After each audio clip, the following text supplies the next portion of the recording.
Hello friends, welcome to my YouTube channel. ఈరోజు మనం ఏం ప్రిపేర్ చేసుకున్నామో చూద్దామా.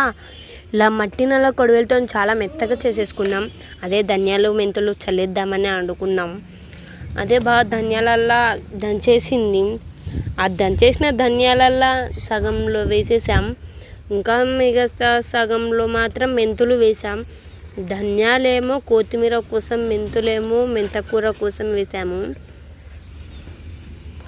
అలా మొత్తం సగానికి సగం ధనియాలు చల్లేసింది. ఇంకా మిగతా సగం మెంతులు చల్లేసుకున్నాం మేము.